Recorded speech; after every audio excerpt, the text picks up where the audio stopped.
সম্মানিত সুধী, এবারে বিশেষ অতিথির বক্তব্য। বিশেষ অতিথি সংস্কৃতি বিষয়ক মন্ত্রণালয়ের মাননীয় প্রতিমন্ত্রী জনাব আলী নেয়াজ মাহমুদ খৈয়মকে তার বক্তব্য উপস্থাপনের জন্য বিনীত অনুরোধ করছি। বিসমিল্লাহির রহমানির রহিম।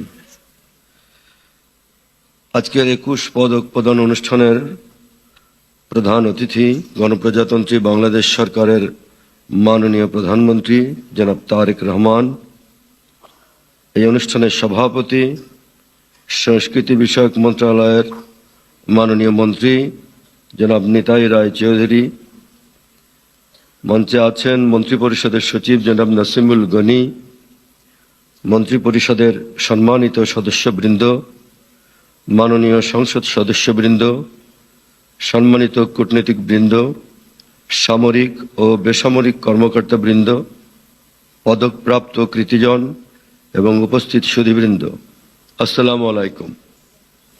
প্রিয় সুধীজন, 21শে পদক প্রদান অনুষ্ঠান সরকারের এক অনন্য গৌরবময় আয়োজন। ভাষা আন্দোলনের মহান চেতনা ও আত্মত্যাগের স্মারক এই পদক আমাদের জাতীয় জীবনের অন্যতম সর্বোচ্চ রাষ্ট্রীয় সম্মান।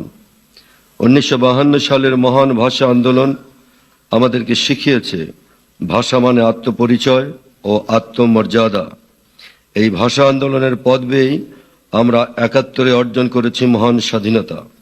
ভাষার জন্য প্রাণ বিসর্জন ও আত্মদানের ইতিহাসের ধারাবাহিকতায় প্রতিষ্ঠিত হয়েছে আজকের বাংলাদেশ। এই 21শে পদক যা কেবল একটি পুরস্কার নয়, বরং একটি আদর্শ তথা দায়বদ্ধতার অনন্য স্মারক। আমাদের প্রিয় মাতৃভাষা বাংলার মর্যাদা রক্ষায় যারা জীবন উৎসর্গ করেছিলেন, তাদের আত্মত্যাগের চেতনাই আজকের এই সম্মাননার প্রেরণা। সেই চেতনার পথ ধরে সাহিত্য, সংস্কৃতি, শিক্ষা, গবেষণা, সমাজসেবা, শিল্পকলা এবং জাতীয় জীবনের বিভিন্ন ক্ষেত্রে অসামান্য অবদান রাখা গুণীজনদের আজকে আমরা সম্মানিত করছি।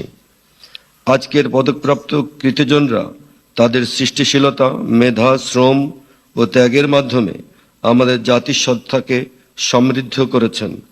তাদের কাজ আমাদের ভবিষ্যৎ প্রজন্মের জন্য প্রেরণার আলোকবর্তিকা হয়ে থাকবে। রাষ্ট্র তাদের এই অবদান গভীর শ্রদ্ধার সঙ্গে স্বীকার করছে। এটাই আজকের এই আয়োজনের মূল তাৎপর্য। প্রিয় সুধীবৃন্দ, 1976 সালে শহীদ রাষ্ট্রপতি জিয়াউর রহমান ভাষা আন্দোলনের শহীদদের স্মরণে ভাষা, সাহিত্য, সংস্কৃতি ও শিক্ষাক্ষেত্রে অসামান্য অবদানের স্বীকৃতি স্বরূপ দ্বিতীয় সর্বোচ্চ বেসামরিক পুরস্কার 21 পদক প্রবর্তন করেন, যা বেগম খালেদা জিয়ার মনোচেতনায় বহুগুণে বিকশিত হয়েছে। আর আজ ভাষা আন্দোলনের চেতনা এবং জুলাই গণ অভ্যুত্থানের প্রেরণার এই মহেন্দ্রক্ষণে মাননীয় প্রধানমন্ত্রী জনাব তারেক রহমানের সুযোগ্য নেতৃত্বে কল্যাণকর এক মানবিক ও কার্যকর রাষ্ট্র বিনির্মাণে বাংলাদেশ এগিয়ে যাচ্ছে। বাংলাদেশের সংস্কৃতি হাজার বছরের ঐতিহ্যের স্মারক। আমরা বিশ্বাস করি সংস্কৃতি হলো সমগ্র জাতির আত্মার প্রকাশ।